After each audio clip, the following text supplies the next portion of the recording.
আসসালামু আলাইকুম ভিউয়ার্স, আমি আজকে আপনাদের সাথে আরেকটি নতুন ইফতার রেসিপি শেয়ার করব।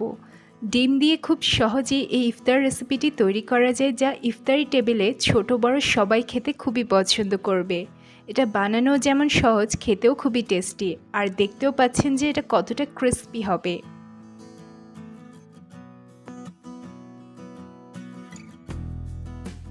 আজকের রেসিপিটি পছন্দ হলে চ্যানেলটিকে সাবস্ক্রাইব করে পাশে থাকবেন।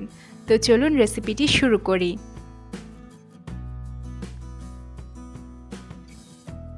এই রেসিপিটা তৈরির জন্য আমি একটি বাটিতে 3টি সিদ্ধ ডিমকে গ্রেট করে নিচ্ছি।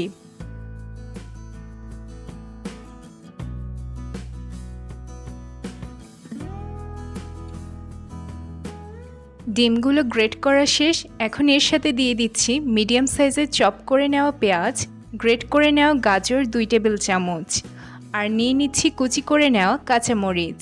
এটা আপনারা আপনাদের পছন্দ মতো কম বেশি করে নিতে পারেন।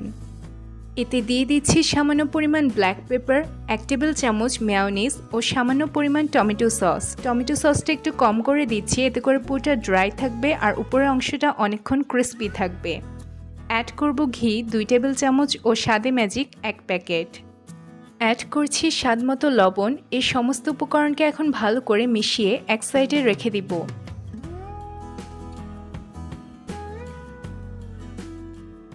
এবার আরেকটি বাটিতে নিয়ে নিচ্ছি 2 টেবিল চামচ আটা। এখানে আটার পরিবর্তে আপনারা ময়দাও ব্যবহার করতে পারেন। এতে সামান্য পরিমাণ লবণ ও পানি দিয়ে ভালো করে মিশিয়ে নিব। আর এটা আমার বাসায় তৈরি করে নেওয়া স্প্রিং রোল শিট। এই শিটটা আমি স্টিমে গরম ভাবে তৈরি করে নিয়েছি। আমার মতে এই হোমমেড স্প্রিং রোল শিট বানানোর রেসিপিটা অনেকটাই সহজ আর কার্যকর, যে কেউ ইজিলি বানিয়ে ফেলতে পারবে। আর এই হোমমেড স্প্রিং রোল শিট বানানোর রেসিপিটা যদি আপনারা দেখতে চান, তাহলে এই ভিডিওর ডেসক্রিপশন বক্সে আমি ভিডিওর লিঙ্কটা দিয়ে দিব, আপনারা সেখান থেকে দেখে নিতে পারেন। এখন আমি শিটের চারপাশে আটার মিশ্রণটা ভালো করে লাগিয়ে এখন এর মধ্যে পুরটা দিয়ে এটাকে 2 পাশ থেকে ফোল্ড করে নিব। ফোল্ড করার পর এর 2 পাশেও আমি আটার মিশ্রণটা দিয়ে দিচ্ছি। এতে এটা ভালো করে সিল হয়ে যাবে আর ভাজার সময় খুলবেও না, তেলও ঢুকবে না।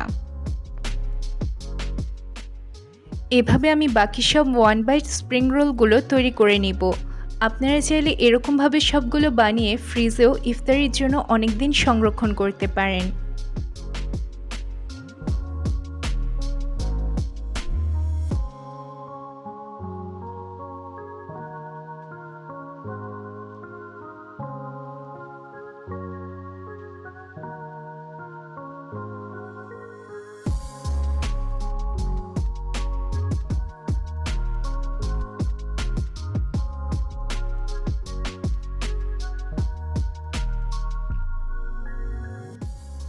সবগুলো বানানো শেষ। এখন চুলায় আমি আগে থেকে তেলটা হালকা গরম করে নিয়েছি। তেলটা হালকা গরম হয়ে আসলে আমি এতে স্প্রিং রোলগুলো দিয়ে দিব। এখন চুলার আঁচটা মিডিয়াম টু লো ফ্লেমে রেখে একদম গোল্ডেন ব্রাউন করে ভেজে নিব। একটু ধৈর্য ধরে হালকা আঁচেই ভাজতে হবে, এতে স্প্রিং রোলগুলো অনেকক্ষণ ক্রিস্পি থাকবে।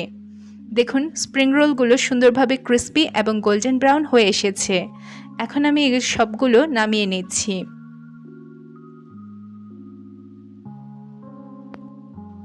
তো তৈরি হয়ে গেল খুবই সহজ ও ইফতারি টেবিলে খুবই চমৎকার ইফতার recipe 1 bite egg spring role.